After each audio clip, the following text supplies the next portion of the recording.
बिस्मिल्लाहिर्रहमानिर्रहीम। अस्सलाम वालेकुम। आप देख रहे हैं हालात। मैं हूं सईद चौधरी।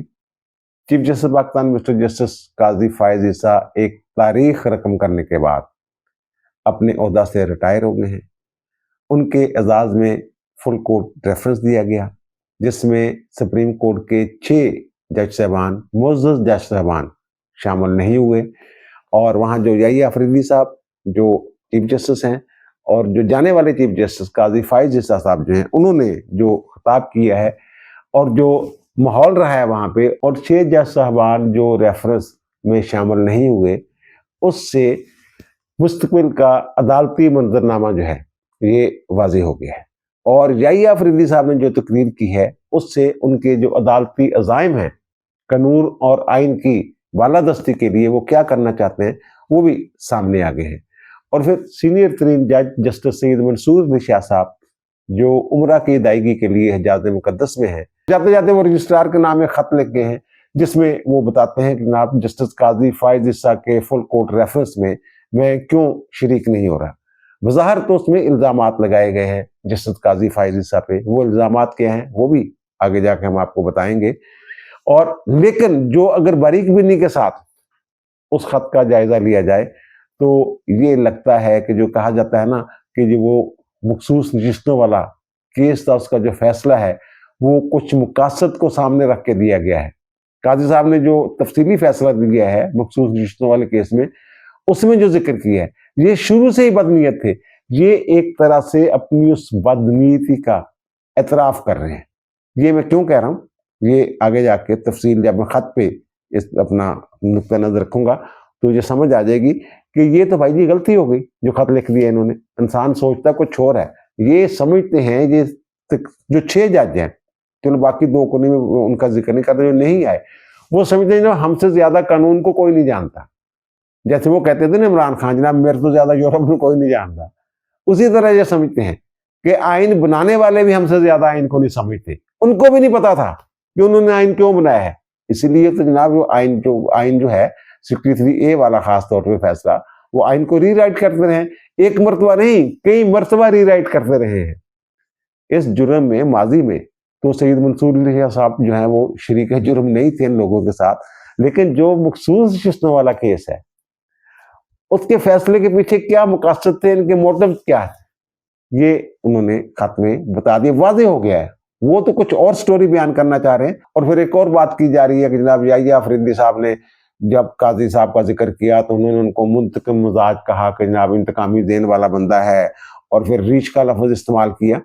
इस पर भी बात करेंगे, लेकिन पहले जो 6 जज हैं जो शरीक नहीं हुए इस फुल कोर्ट रेफरेंस में, एक तो जस्टिस सैयद मंसूर अली शाह साहब हैं जो उम्रा की अदायगी के लिए चले गए हुए हैं, हिजाज़ मुकद्दस में हैं, और खत लिख गए हैं और वजह बयान करेंगे। और ये कह गए हैं कि जो मेरा खत है ये जो फुल कोर्ट रेफरेंस की कार्रवाई होगी उसके रिकॉर्ड का हिस्सा बनाया जाए।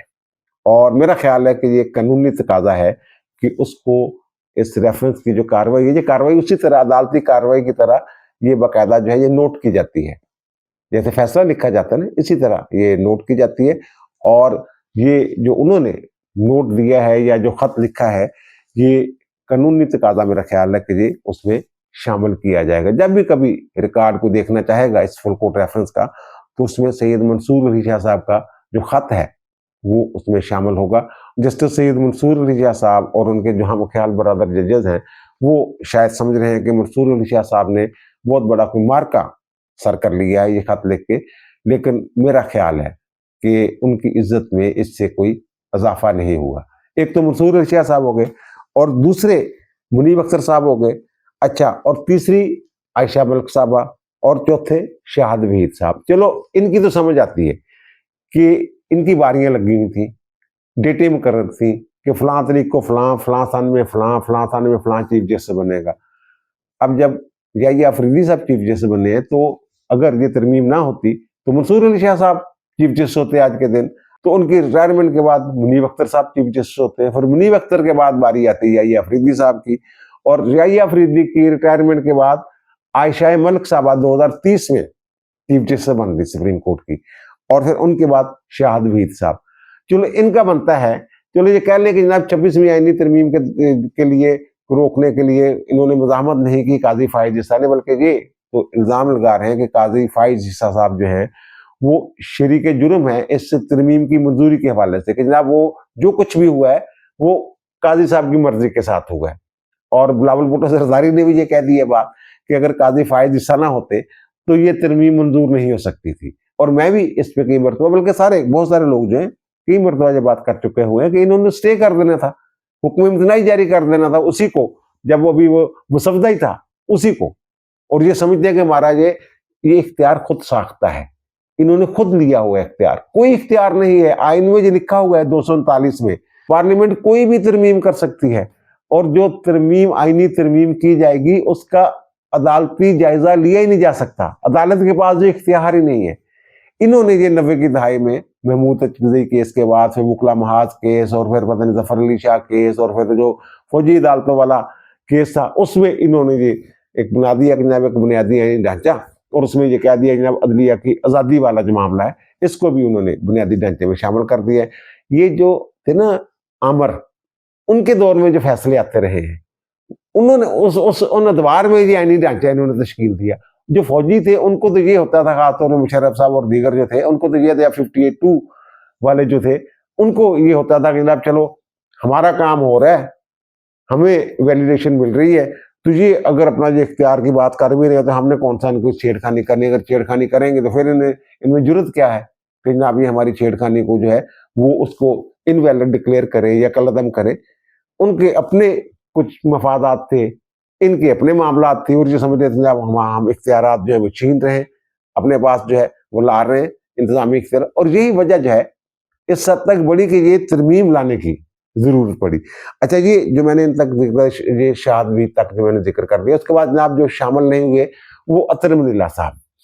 अतर मनील्लाह साहब जो हैं उनके बारे में ये कहा जा रहा है, कुछ ऐसी खबरें हैं कि सारी गेम जो इस्लामाबाद हाई कोर्ट के जजों ने खत लिखा था, ये मुदाखलत कर रही है जो ISI और एजेंसियां हमारे मामलात में, किसी के घर में बल्ब में लगा हुआ था कैमरा और जो भी था, सारी सूरत हाल जो आपके सामने आपके इल्म में है, तो उसके पीछे भी, और ये जो अब हुआ है सुप्रीम कोर्ट में उसके पीछे भी, वो खुद ही कहते हैं ना हम काले पून हैं, तो काला पून जब वो डांगशंग मार देता है, तो ये सारे डांगशंग मारे जा रहे थे ये अतर मनील्लाह साहब। अब अतर मनील्लाह साहब ये छोड़ के उनको जाते नहीं सकते थे, क्योंकि सारी प्लानिंग ही, जो कुछ मामला आते सारा कुछ जो भी हो रहा था, मैंने कहा जो खत जो बहुत सारी चीजें वाजे कर रहे हैं, तो अतर मनील्लाह साहब जो है ये अब मजबूर हैं कि उनके साथ रहें। हालांकि ये जो मौजूदा चीफ जस्टिस याहिया अफरीदी साहब उनके भी बड़े करीबी दोस्त हैं, और मेरी इत्तला के मुताबिक मंसूर अली शाह साहब ने गिला भी किया है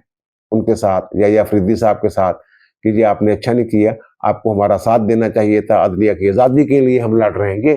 जैसे वो इमरान खान अदलिया की आज़ादी के लिए लड़ रहे हैं ना, कि हम अदलिया की आज़ादी के लिए लड़ रहे हैं, हमें उम्मीद नहीं थी आपसे कोई ऐसा करेंगे। अब अतर मनील्लाह का मुझे पता नहीं उन्होंने क्या कहा, लेकिन उनके हवाले से ये बात सामने कि आपको ये ओहदा कबूल नहीं करना चाहिए था, फिर देखते क्या होता, फिर मामला आगे चलते। इस तरह के बाद यानी वो चाह रहे थे कि इंतशार किसी तरह का कोई बहरान जो है वो पैदा हो जाए। तो ये तो हो गए 5। अब शहजाद अहमद खान साहब जो हैं वो तो अभी जून में उनका तकर्रर हुआ है सुप्रीम कोर्ट में, तो वो जो बेंच था मखसूस नशिस्तों वाला उसका भी हिस्सा नहीं थे, उन्होंने कोई मुतनाज़ा फैसला भी नहीं दिया। फिर उनको क्या गुस्सा है काजी साहब पे, ये वही शहजाद अहमद खान ना जो लाहौर हाई कोर्ट के जज बने थे 8 मार्च को, और उसके बाद जितनी देर भी रहे ये जून तक, तो पड्डे चलते रहे, वकला के साथ भी पड्डा चल गया, फिर वो कुछ अदारों के खिलाफ भी इन्होंने कुछ बातें कर दी, और फिर जो ट्रिब्यूनल बनने थे वहां इन्होंने एक फैसला जो था शाहिद करीम साहब का, जनाब ये आप नोटिफिकेशन करेंगे, आप नोटिफिकेशन कर दें, इन्होंने नोटिफिकेशन कर दिया, ये देखे बगैर का आइन और कानून क्या कहता है। बहरहाल इनके पड्डे छड्डे रहे, और फिर उसी दौरान इनकी जो साहबजादी है उनका एक जो मामला है वो सामने आया कि जनाब उन्होंने कोई गाड़ी के नीचे दे के, तेज रफ्तार गाड़ी के नीचे दोनों जो नौजवान जो हैं वो गाड़ी के नीचे आके जो है वो जाँ बहक हो गए। तो मामला अभी तक चल रहा है, और उनके सुना है कि वारंट स्टडी भी निकल गए थे। तो ये सारा इशू, ये शहजाद अहमद खान साहब जो हैं इनको काजी साहब पे क्या गुस्सा है, ये मैं एक जगह मौजूद था, ये मेरे ख्याल जून ही की बात है 2024 की। तो एक फोन मेरे सामने रिसीव हुआ। तो वो जो साहब थे वो जस्टिस काजी फाइज ईसा के आप कह लें कि दोस्तों में से वो थे, और वो फोन था मलिक शहजाद अहमद खान साहब का। मलिक शहजाद अहमद खान साहब की ये ख्वाहिश थी कि वो, जैसे मंसूर अली शाह साहब की ख्वाहिश थी जब उनको सुप्रीम कोर्ट ले जाया जा रहा था ना, उन्होंने भी बयान दिलवाए थे वकला से बारों से कि जनाब ये अभी बड़ी ज़रूरत है। इन्होंने जनाब जो IT सिस्टम लगाया है हाई कोर्ट में, और उसमें जो जिद्दत ला रहे हैं और जो ग्रीन बेंचेस बनाए हैं, इनकी बड़ी ज़रूरत है हाई कोर्ट को, लेकिन वो ले जाने वाले थे, वो ले गए। अब शहजाद अहमद खान साहब के बारे में भी यही था कि जनाब ये अभी थोड़ी देर और लाहौर हाई कोर्ट के चीफ जस्टिस रहे। चीफ जस्टिस दी बड़ी मौजा होंदियां। चीफ जस्टिस साहब जिहड़े हुंदे ने पूरे सूबे दे मालक हुंदे आ। एक बंदा चीफ जस्टिस किसी सूबे दा होवे और एक पासे सुप्रीम कोर्ट दा जज होवे, उन्हें पूछा भी किहड़े ओहदे ते जाना, बाजार दे सुप्रीम कोर्ट दा जज जिहड़ा बड़ा ओहदा हैगा, लेकिन वो कहणगे नहीं असीं जनाब इत्थे रहना, असीं चीफ जस्टिस ही रहना। माजी में बड़े रौले पड़ते रहे हैं इस बात पे, वहां हुकूमत और अदलिया के दरमियान फड्डे होते रहे हैं। सजाद अली शाह का जो फड्डा था वो यही था ना, शेख रियाज को ऊपर ले जाना चाह रहे थे। सजाद अली शाह साहब और जो शेख रियाज साहब chief justice Lahore high court थे, ये हुकूमत के नून लीग के बड़े पसंदीदा थे। जो कहते ने वही करी जाते ने, टेंशन वाली गल ही कोई नहीं। वो कहते नहीं भेजना, वो कहते लेके जाना है। इस पर अच्छा खासा फड्डा हो गया था, हुकूमत घर जाने वाली थी, वो बाद में सजाद अली शाह साहब घर चल गए, बार उन्हें फड्डे हो जाते हैं। शहजाद अहमद खान साहब जो ने, इनकी ख्वाहिश थी, ये सिफारिशें करवाते फिर रहे थे कि किसी तरीके से मुझे लाहौर हाई कोर्ट का चीफ जस्टिस रहने दिया जाए। अब वो ये उन साहब से कह रहे थे जनाब काजी फाइज ईसा से आप बात करें, उन्होंने कहा नहीं यार अल्लाह के काम होंगे ने, बेहतरी होंगी है, अगर तुम ले जा रहे हैं तो चले जाओ ना, इस चक्कर च पवो। वो जी फिर ये पता चला कि जनाब मंसूर अली शाह और मलिक मंजूर जो इस वक्त, अब तो वो मेंबर नहीं रहे ना जुडिशल कमीशन के, ये दोनों, मंसूर अली शाह साहब तो खैर बड़े मौसर मेंबर थे, तो वो उन्होंने उनके साथ कोई ऐसी मिटमिट की हुई थी कि जनाब आपको हम कोशिश करेंगे कि लाहौर हाई कोर्ट का आप चीफ जस्टिस रहे। ये देखिए अदले में होता क्या है सर। तो वहां जो उन्होंने फिर जो है याहिया अफरीदी साहब और मुनीब अख्तर साहब जो वो भी उनके साथ मिल गए। याहिया अफरीदी साहब को कायल किया होगा जनाब, जनाब 2-3 महीने होए मार्च में आया तो जून च ऊपर ले आ रहे हो, थोड़ा काम तो करन दो, बड़े जनाब उन्होंने मनसूबे शुरू करते हैं, पता नहीं की किया, बड़ा अपराइट आदमी है वगैरह वगैरह वगैरह। तो ये अब वहां पे जनाब मुनीब अख्तर साहब, मंसूर अली शाह साहब, मंजूर मलिक साहब और याहिया अफरीदी साहब जो है, ये वोट इनका चले गया उनके हक में कि शहजाद मलिक साहब जो ये चीफ जस्टिस रहेंगे लाहौर हाई कोर्ट के, इनको ऊपर नहीं ले जाया जाएगा। और बाकी 4 ये और 4 दूसरी तरफ जो है वो वोट चले गए कि नहीं जनाब इनको सुप्रीम कोर्ट आना चाहिए। वो अटॉर्नी जनरल और वजीर कानून और जो उसका नुमाइंदा होता है supreme court Pakistan bar council का जो वकला नुमाइंदा था, ये वो सारे जनाब उधर चले गए, और एक साहब और जज साहब भी उधर चले गए। तो ये टाई हो गया मामला। तो अब जो फैसला कुन वोट था वो था चीफ जस्टिस काजी फाइज ईसा का। जस्टिस काजी फाइज ईसा ने ये वोट दिया कि जनाब नहीं, ये जो शहजाद अहमद खान साहब है ना, ये सुप्रीम कोर्ट आएंगे, ये हाई कोर्ट के चीफ जस्टिस नहीं रहेंगे। यानी अगर काजी साहब मंसूर अली शाह साहब की तरफ चले जाते या उनके नुक्ता नजर से इतफाक कर लेते तो शहजाद अहमद खान साहब जो आज भी लाहौर हाई कोर्ट के चीफ जस्टिस होते हैं। लेकिन उन्होंने कहा नहीं, उनके ख्याल में जो मेरिट बनता हो उसके हिसाब से उन्होंने अपना वोट जो है वो शहजाद अहमद खान की मर्जी के खिलाफ आप कह लें इस्तेमाल किया गया सुप्रीम कोर्ट आज। एक गुस्सा नहीं जा रहा है सर जी, एक गुस्से ने अंदर इन्होंने तो कुछ भरया आ, इन्हें तो वस नहीं चलता सी जनाब काजी साहब को कट के बाहर मार दे, और फिर इख्तलाफ भी करते रहे। अब जो सबसे जूनियर जज है और आए हुए उसे चंद महीने हुए हैं, वो भी अगर पार्टी बन रहा है तो आप अंदाजा लगा लें कि हमारी अदलिया में कितना गंद पड़ा हुआ है और किस हद तक सफाई की जरूरत है। यहाँ पे ये जो आइन रीराइट करने वाले ये वो लोग है ना, इनके खिलाफ मेरा ख्याल है जिसमें मामला जाना चाहिए, एक आईनी तरमीम लाई जानी चाहिए कि जो सरीहन आइन की खिलाफ वर्जी कर रहे हैं उनके खिलाफ उनका एहतसाब होना चाहिए उन जजों का।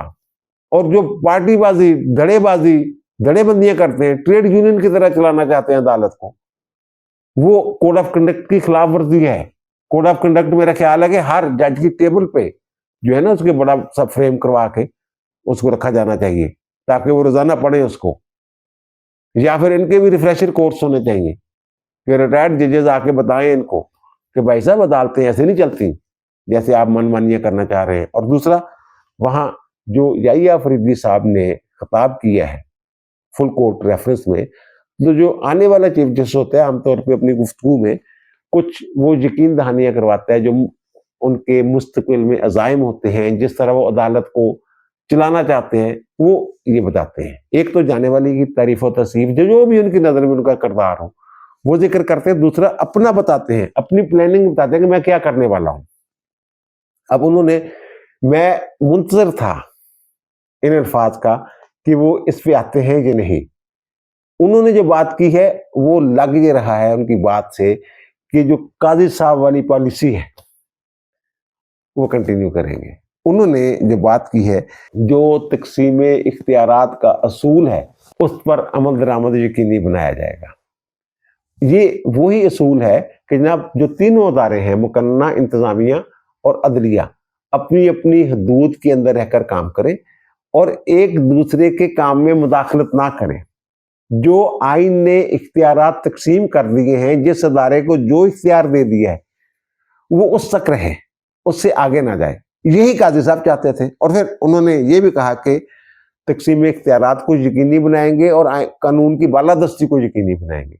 ये दो उन्होंने जो वादे हैं वो किए हैं। और फिर वकला की ज़ाहिर है वो तो होते हैं कि जिन्हें वकला की मावनत भी चाहिए होती है, वकला के साथ मिलके करेंगे, बरादर जजों के साथ मिलके करेंगे, ये सारी चीज़ें उन्होंने की। और फिर जो हुकूमती खर्च पे जो जहराना उन्होंने लेने से इनकार कर दिया था, लंच, काजी साहब ने जब रजिस्ट्रार ने लिख के भेजा था तो उन्होंने कितना खर्च आएगा, उन्हें 20 लाख रुपया सरकार खर्च करेगी। उन्होंने कहा जब सरकार क्यों खर्च करेगी, सरकारी खर्चे तो मैं क्यों जोहराने लवा।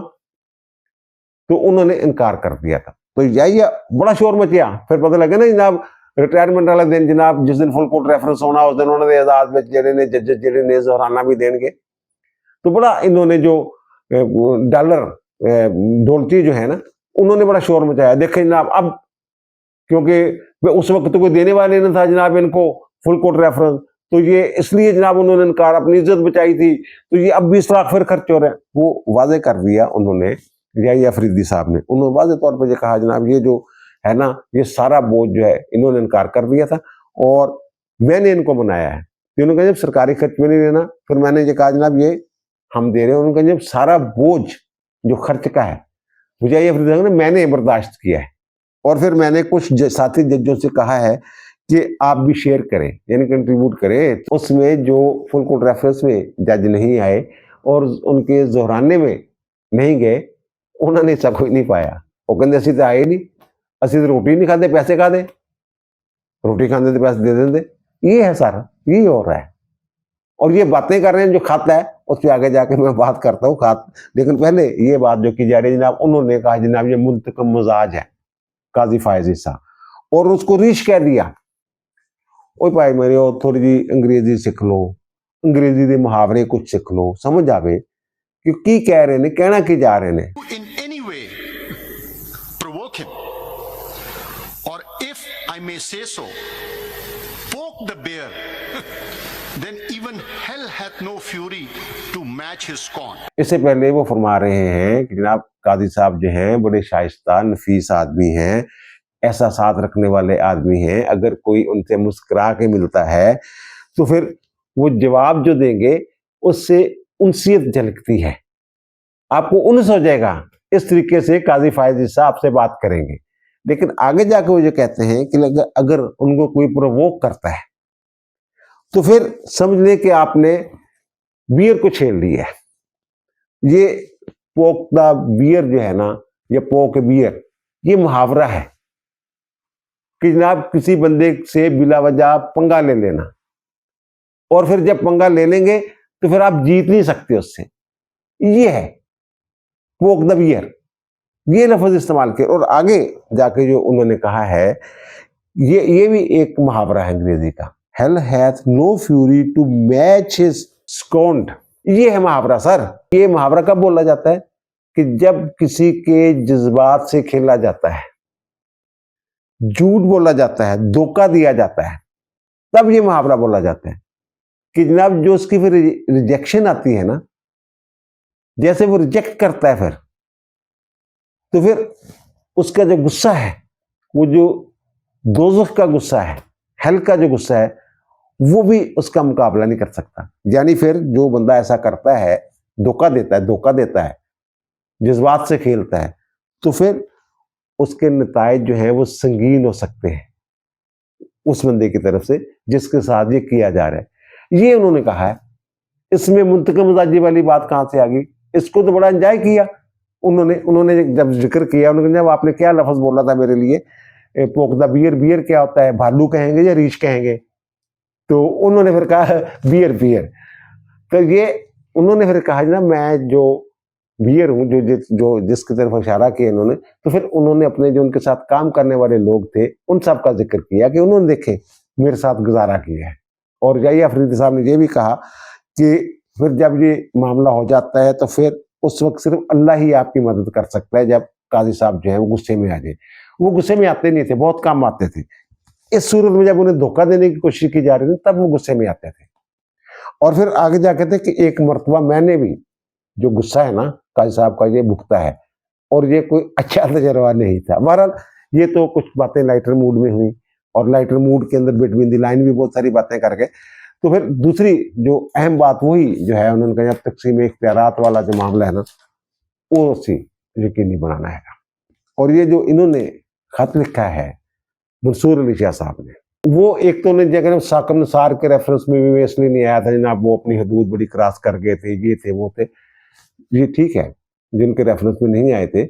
और इनके इख्तलाफात में बड़ी शिद्दत इख्तियार कर गए थे। मैंने कई मरतबा जिक्र किया है कि जनाब पेशावर रजिस्ट्री जो है सुप्रीम कोर्ट की, वहाँ एक मामला था, वो मोटो लिया हुआ था साकब निसार साहब ने, और उनके साथ बेंच में काजी साहब थे और ये मंसूर अली शाह साहब थे। तो उन्होंने वहाँ ये काजी साहब ने सवाल किया 184 आर्टिकल 3 के तहत वो मोटो लिया जाता है। इस हवाले से उन्होंने जो लॉ ऑफिसर से सवाल किया कि जनाब इसके हवाले से बताएं कि हम ये हमारे पास इख्तियार है भी या नहीं है। उससे पहले काजी साहब इख्तिलाफी नोट जो है वो दे चुके थे कई मुकदमात में, तो उनको समझ आ गई कि काजी साहब किधर जा रहे हैं। तो साकब निसार ने कहा ना हम दोबारा आते हैं, उठ के चैम्बर में चले गए और फिर नया बेंच तश्कील दिया, काजी साहब को निकाल दिया और अपने साथ इन्होंने मंसूर अली शाह साहब को बिठा लिया। और मंसूर अली शाह साहब जो है वो बैठ भी गए। ये खत लिख रहे हैं ना अब जाने वाले को, तो फिर काजी साहब ने एक लंबा चौड़ा जो है वो इजाफी नोट दिया कि जनाब ये मुझसे पूछे बगैर बेंच से मुझे निकाल दिया गया। फिर उन्होंने ना नोट लिखा, तो कई माह तक वो फैसला पड़ा रहा। जब रिटायरमेंट को 7 दिन रह गए ना साकब निसार के, तो फिर मंसूर अली शाह साहब ने भी एक नोट भेजा, यानी कि वो जो काजी साहब ने नोट लिखा था उसकी तईद की कि जनाब ये बेंच नहीं आप तोड़ सकते थे, एक दफा बेंच बन गया, बेंच बैठ गया, तो फिर जज की मर्जी के बगैर आप जो बेंच है ये तब्दील नहीं कर सकते थे। तो ये इन्होंने उस वक्त नोट दिया था, फिर वो नहीं शामिल हुए, ठीक है, साकब निसार साहब की। अब वो जो खत लिख रहे हैं उसमें एक तो इसका जिक्र किया, दूसरा उन्होंने बड़ी सख्त तनकीद की है काजी साहब पे। उन्होंने ये कहा है कि जनाब जो चीफ जस्टिस का किरदार है ना, वो अदलिया की आज़ादी का दिफा कर रहा है, लेकिन इन्होंने ये किरदार अदा नहीं किया और शुतुरमुर्ग की तरह इन्होंने जनाब रेत में अपना जो सर है वो जनाब धसा लिया, और जनाब जो बैरूनी असरात और दबाव आ रहे थे अदलिया के ऊपर उससे लातल्लक रहे, मुदाखलत के खिलाफ खड़े नहीं हुए, और फिर जो दरवाजे हैं उन लोगों के लिए खोल दिए अदलिया का दफा करने के बजाय, कि जो यानी कोई अखलाकी कुव्वत का मुजाहरा नहीं किया, उन लोगों के लिए जनाब दरवाजे जो हैं वो खोल दिए गए, जमीन उनको दे दी गई। मौका देता ना उन्होंने कि जो अदलिया को कमजोर करना चाहते हैं। ये खात है, यानी मतलब इसका ये है कि पार्लियामेंट के जो इख्तियारात है वो उनको उसको इस्तेमाल नहीं करने देने चाहिए थे। काजी साहब ने जो लिखा है, इख्तिलाफी नोट लिखा है ये मखसूस रिश्तों वाले केस में, उसमें उन्होंने ये कहा है, बताया कि जब बेंच बन रहा था तो उस वक्त ये बात आ चुकी हुई थी कि चीफ जस्टिस की जो एक्सटेंशन है वो मामला ज़ेरे गौर है, कोई तरमीम आ रही है। तो मैंने कहा जनाब कोई बंदा जो चीफ जस्टिस बन सकता है तो वो उसको बेंच में नहीं बैठना चाहिए। तो इन्होंने ये कहा कि नहीं जनाब ये मेरी बात नहीं मानी कि हमने तो बैठना है। तो फिर उन्होंने कहा ठीक है जनाब, फिर इस पे ये कर देते हैं कि ये फुल कोर्ट बना देते हैं। मखसूस ये चाहते थे कि मखसूस नशिस्तें जो है ना, जो मिल गई हुई थी बाकी जमातों को, और सुन्नी इत्तेहाद कौंसिल वाले कह दिए हमारी सीटें हैं, तो ये चाहते थे, उससे उनको 2 अक्सरियत मिल गई हुई थी कौमी असम्बली में। और अगर वो जो मखसूस नशिस्तें दीगर जमातों को मिलनी थी खैबर पख्तूनख्वा असम्बली में, वो उनसे हल्फ हो जाता, उनका हल्फ हो जाता, जिनका नोटिफिकेशन किया था इलेक्शन कमीशन ने, तो वहां से सेनेटर भी इस तादाद में आ जाने थे सेनेट में केपी से, कि इनको सेनेट में भी 2 अक्सरियत मिल जानी थी। ये जोड़ तोड़ की जरूरत नहीं पड़नी थी। इन्होंने सोचा कि ना ये नहीं होने देना, यानी बदनीति का इजहार वहीं से शुरू हो गया था। और अब ये कह रहे हैं जनाब अदलिया के इत्तेफाक के लिए आगे नहीं आए, और उन लोगों को जनाब वो रास्ता दे दिया जो अदलिया को कमजोर करना चाहते थे। कादिर साहब ने अपने मुकद्दस किरदार से गद्दारी की, ये मंसूर अली शाह साहब लिख रहे हैं। गद्दारी क्या की कि पार्लियामेंट को रोका ही नहीं, हमने तो जनाब जो मुसवदा है वही रोक देना था, ये तरमीम आने नहीं देनी थी। और फिर आगे जाके वो लिखते हैं जनाब ये बड़ी इनके बारे में शर्मनाक और घटिया इस तरह के अल्फाज जो है वो इस्तेमाल करते हैं कि जो काजी साहब जो है ये अदालती फैसले जो हैं इनका बहुत कम ख्याल करते थे। अब भाई जी केड़े अदालती फैसले, नजरिया जरूरत वाले फैसले नहीं मन्नी जाते हो, क्यों मनते हो उन्होंने? और फिर जो 63A ਦਾ ਤੁਸੀਂ फैसला दिता ਇਹਨਾਂ ਨੇ ਜਿਹੜੇ ਨੇ ਦਿੱਤਾ ਉਹਨੂੰ ਮੰਨ ਲੈਂਦੇ, यानी वो ਜਿਹੜੇ फैसले ਜਿਹੜੇ आइना मुतसादम हैगे ने, आइन ਦੀ रूह ਦੇ खिलाफ ने, ਇਹਨਾਂ ਦੀ ज़हन ਦੀ इख्तरा हैगे ने, आइन ਨੂੰ रीराइट ਕੀਤਾ ਆ, ਉਹਨਾਂ फैसले ਨੂੰ ਮੰਨ ਲੈਂਦੇ। वो तो बार बार ये कहते थे, बरमला कहते थे कि ना जो आइन में लिखा हुआ है, आइन की किताबें पढ़ना छोड़ दी हैं, वो जो कहा करते थे, वकला को भी कहते थे, जजेस के हवाले से भी बात करते थे कि भाई ये पहले आइन में जो लिखा वो तो देख लेना, जो अदालती फैसले जो नज़ायर पेश कर रहे, तुसीं ते इंडिया दी अदालतां दे फैसले भी मान लेंदे हो, उन्होंने भी नज़ीर के तौर पर मान लेंदे हो, और तुसीं ते नावलां नूं ही मान लेंदे हो, सिसलीन माफिया, डान और पता नहीं क्या क्या, तुसीं मान नहीं लेंदे उन्हां नूं। ਜਿਹੜੇ ਵੀ ਹੈ ਸੀ, मैं मंसूर साहब की गल नहीं कर रहा, मैं वो फैसले देने वाली गल कर रही जिन्होंने फैसले नहीं मानते सी काजी साहब। और दूसरा वो ये कहते हैं कि चीफ जस्टिस का एक काम होता है कि जब सबको साथ लेके चलना, जजों के दरमियान हाँ महंगी पैदा करना, तो भाई मेरे वो ट्रेड यूनियन में होता है, उन्होंने साथ लेके चलना होता है। जनाब आप जो है खुद राष्ट्रवादी के नमूने के तौर पे अपना काम करते रहे लेकिन बाकियों को साथ नहीं, इस तरह की बातें चाहते ना उस खत में की हुई है उन्होंने। तो भाई मेरे ये जो जज है इसका काम ये है कि ग्रुप बंदियां करे। मैंने पहले अर्ज किया था कि माजी में जो जजेस हैं वो बाकायदा लॉबिंग किया करते थे, जजों को अपने चैम्बर में बुला के चाय पिलानी, फिर उनके साथ फैसला डिस्कस करना, फिर अपना नुक्ता नज़र, फिर उसको कायल करना, फिर उसके मुताबिक फैसला, मुतफिका फैसला जारी हो गया। जनाब काजी साहब तो ऐसा करते नहीं थे, उनके दाएं बाएं बैठे हुए जजेस जो हैं उनसे ओपन कोर्ट में इख्तलाफ किया करते थे। और माजी में हमने देखा है कि चीफ जस्टिस जिस बेंच में होता था वो दाएं बाएं बैठे जजेस जो हैं वो चीफ जस्टिस के जरिए सवाल करते थे मुकला से। यहाँ तो चीफ जस्टिस को की बात टोक कर सवालात किए जाते रहे।